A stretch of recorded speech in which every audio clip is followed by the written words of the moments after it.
meus amados irmãos, aqui Pastor Sinésio e o pão nosso de cada dia, aquela porção diária da Palavra de Deus, aquele momento de oração na presença do Pai todos os dias. Eu espero que esse momento encontre você, a sua casa, a sua família, na presença de Deus. E que a bênção do Pai cubra vocês o tempo todo. Esse é um quadro do nosso canal, A Palavra Responde.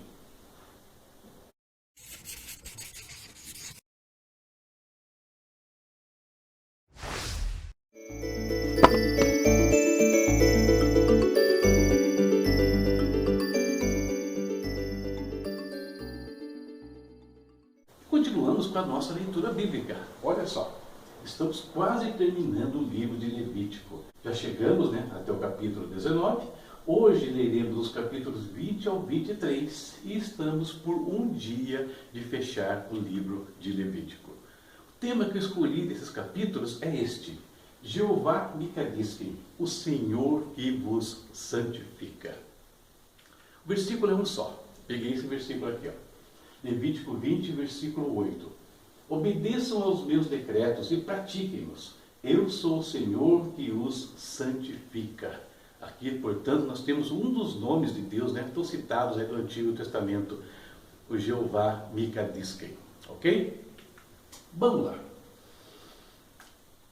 Ao longo do livro de Levítico, e principalmente dos capítulos que nós lemos hoje, uma coisa é enfatizada pelo Senhor.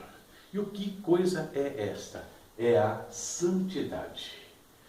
Deus enfatiza a santidade como condição para que ele possa se aproximar do povo e o povo possa se aproximar dele. Nós sabemos da importância da santidade. Então Deus ele faz uma série de ações, de instruções, mandamentos, tudo que ele está fazendo ali, uma parte disso, ou grande parte disso, principalmente que está expresso no livro de Levítico, é a santidade, é aproximar o homem dele, eliminando ali as barreiras, no caso, o pecado. A gente percebe ainda que o homem por si só não tinha como obter essa santidade. Daí as ações divinas em favor do homem, ou seja, Deus está aproximando ele de si por meio de algumas ações. Essa condição permanece até os dias de hoje. Nós sabemos muito bem o que Jesus falou, Bem-aventurados limpos de coração, porque eles verão a Deus. Ou o autor de Hebreus diz, seguir a paz com todos e a santificação, sem a qual ninguém verá o Senhor. Então, é uma condição que permanece até os dias de hoje. Mas aí fica então a pergunta: e como o Senhor santifica aqueles que desejam se aproximar dele? Como que Deus opera em nós? Você quer se aproximar de Deus, você sonha ter mais experiências com Deus, como você deve fazer? Quais são os elementos que nós temos que buscar estar presentes em nossa vida para que as barreiras entre nós e o nosso Deus caiam por terra? Isso nós vamos falar um pouquinho nessa reflexão. São 4 os pilares da santificação, da santidade. Primeiro, e não poderia ser diferente, o sacrifício de Cristo. Depois nós temos o Espírito Santo. Depois a Palavra de Deus e a comunhão do corpo. Como que esses 4 elementos operam em nós? Ora, sacrifício de Jesus Cristo. Vou começar por ele, o mais importante. Eu poderia citar diversos textos, mas eu escolhi um versículo só da primeira epístola de João, e bem conhecido, 1 João 1,9. Se confessarmos os nossos pecados, Ele é fiel e justo para perdoar os nossos pecados e nos purificar de toda a injustiça. Então Jesus, quando ele executa a sua obra no Calvário, ele se torna poderoso, capaz, idôneo, como diz o autor de Hebreus, para que quando nós nos achegamos a Ele, quando nós nos arrependemos, confissão primeiro implica em arrependimento. Nós nos chegamos a Ele confessando as nossas mazelas, nossos erros, abrimos nosso coração para Ele, Ele nos perdoa e mais que perdoar, Ele nos purifica dos nossos pecados. Daí o sacrifício de Cristo ser tão importante e ser essa porta de entrada para a presença de Deus. E depois nós temos o Espírito Santo. Paulo diz o seguinte: mas nós devemos sempre dar graças a Deus por vocês, irmãos amados pelo Senhor, porque desde o princípio Deus os escolheu para serem salvos, mediante a obra santificadora do Espírito e a fé na verdade. E tem outros textos também que vão falar desse aspecto do Espírito Santo de Deus em nossas vidas. Por exemplo, João 16:8, Ele é aquele que nos convence do pecado, da justiça, do juízo.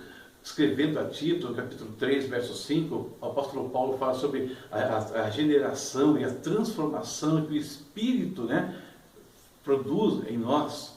Enfim, queridos, sem o Espírito Santo nós não temos como operar essa santidade. Em terceiro lugar, nós temos a palavra de Deus. E como que a palavra de Deus opera em nós? Na oração sacerdotal, João 17, Jesus ora assim num trecho dela. João 17:17. Santifica-os na verdade. A tua palavra é a verdade. Santifica-os na verdade. A tua palavra é a verdade. Escrevendo aos Efésios, o apóstolo Paulo fala que a maneira como Cristo está preparando a sua igreja para torná-la sem mancha, sem ruga e apresentá-la como uma noiva diante de Deus, é pela lavagem da água, pela palavra. O apóstolo Tiago também vai falar que a palavra é como se fosse um espelho que nós usamos para nos aperfeiçoar continuamente. Então, à medida que nós nos envolvemos com a palavra de Deus, lendo, estudando, interiorizando essa palavra, e como nós vimos no versículo-chave de hoje, pratiquem os meus mandamentos. Praticando essa palavra, então, ela vai transformando o nosso ser. Ela vai nos tornando a imagem de Jesus Cristo. Por último, nós temos um elemento que às vezes é desprezado. Nos dias de hoje tem sido desprezado demais pelo povo, pelos que se dizem filhos de Deus. Tanto é que nós temos hoje uma categoria aí chamada os desigrejados. Jesus deixou a igreja, se ele estabeleceu o corpo de Cristo, é porque ele tem uma importância. Aliás, várias importâncias nesse mundo. Uma delas, Paulo expressa aqui, em Colossenses 3,16. Ele escreve: habite ricamente em vocês a palavra de Cristo. Ensinem e aconselhem-se uns aos outros com toda a sabedoria. Cantem salmos, hinos, cânticos espirituais, com gratidão a Deus em seus corações. A chave está aqui, aconselhem-se uns aos outros. Em outro lugar, Paulo fala que ele tem consciência que nós somos capazes de nos admoestar mutuamente. E aqui tem uma coisa muito interessante, essa palavra de admoestar, que aparece no Novo Testamento, é uma palavra que a origem dela é a ourivesaria.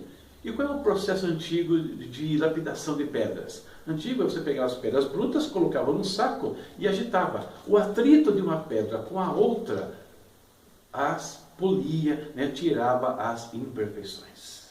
Então, é essa ideia que Paulo está falando aqui em Colossenses, que o nosso relacionamento, o nosso convívio, ele vai nos aperfeiçoando. O autor de Hebreus fala sobre isso, no capítulo 10, versículo 25, e em outros textos diversos existem. Então, queridos, são elementos, são pilares importantes para a nossa santidade. Nós não podemos crescer em santidade sem esses 4 pilares, Cristo, o Espírito, a palavra e a igreja. Cada um deles tem uma função. E se eu quero sair lá no fim da história, perfeitamente santificado e assim, minimamente pronto para o arrebatamento, para me encontrar com Cristo, eu preciso que essas 4 engrenagens estejam operando na minha vida. Cristo, o Espírito, a palavra e a igreja. Muito importante. Ok? Então hoje uma pequena palavra aqui sobre a santidade que Deus espera de cada um de nós e espera tanto que Ele traz os elementos necessários para que nós possamos cumpri-la. E agora aquele momento importante, momento da nossa oração. Vamos falar com Deus. Querido Pai, nós te bendizemos nesta manhã. Ó Senhor, nós levantamos as nossas mãos a Ti em sinal de adoração, de gratidão a Ti, Deus, por tudo que o Senhor tem feito. Obrigado pela vida que o Senhor nos concede. Obrigado, Pai, pela proteção, pela provisão diária, meu Deus. Obrigado por colocar, Deus, os teus anjos ao redor daqueles que o temem, Pai, ao redor das nossas casas, Senhor, nos protegendo, Deus, de todo mal. Podemos ter um descanso tão gostoso, Senhor. E Deus, se alguém teve algum problema nessa noite, se alguém foi atingido por algum mal, eu coloco essa vida agora diante do teu altar, Senhor. Cura, meu Deus. Cuida, Senhor. Restaura, Pai, a paz e a alegria nesse coração, meu Deus, em nome do Senhor Jesus. Pai eterno, como é bom saber que o Senhor nos quer levar para perto de Ti. Nós podemos ver isso por meio dessas coisas que nós meditamos aqui hoje, por meio do sacrifício de Cristo que o Senhor enviou aqui, por meio do Espírito Santo que Jesus derramou sobre a igreja, por meio dessa palavra bendita que o Senhor também nos negou, por meio, Deus, dessa comunidade maravilhosa que é a Tua igreja e que às vezes nós desprezamos, Senhor. Oh, Pai, nos ajude a usar tudo isso para crescermos em santidade, crescermos em comunhão contigo. Se uma parte disso falta em nossas vidas, Deus, restaura, nós te pedimos. Nos ajuda a entender e ver o que precisa ser corrigido, meu Deus. Em nome de Jesus, ó Pai. Muito obrigado por esse dia. Eu oro mais uma vez, Senhor, para aquelas vidas, casas, famílias que precisam de uma provisão do Senhor. Estão esperando um milagre do Senhor, meu Deus. Então, eu peço, Deus, realiza hoje. Abre as portas desse milagre na vida deles hoje. E que eles terminem esse dia, Pai, glorificando o Teu nome, Pai. Ao verem o quão grande o Senhor é. Aqueles que precisam de uma libertação também. Aqueles que precisam de um afago do Teu Espírito, Deus. E sobre aqueles que estão bem, Senhor, que está tudo em ordem, que o Senhor repouse e nunca retires a Tua mão dali, e que eles repartam isso que o Senhor tem dado a eles, com todos os que o cercam, Pai. Em nome de Jesus, esse é o nosso coração nesse dia. Muito obrigado, meu Pai. Amém. Terminamos mais uma reflexão da nossa jornada 2021. Que Deus te abençoe a sua casa, sua vida, sua família. Insisto sempre nessas palavras. A bênção de Deus esteja sobre vocês. E vamos continuar lendo a palavra de Deus. Olha que coisa legal. Estamos terminando mais um livro. Na próxima reflexão, fechamos o livro de Levítico. Lemos capítulos 24 ao 27. Beleza? Recadinhos estão aí. Não esquece de olhar. Deus abençoe, compartilhe a coisa toda, tem os meus livros, enfim, né?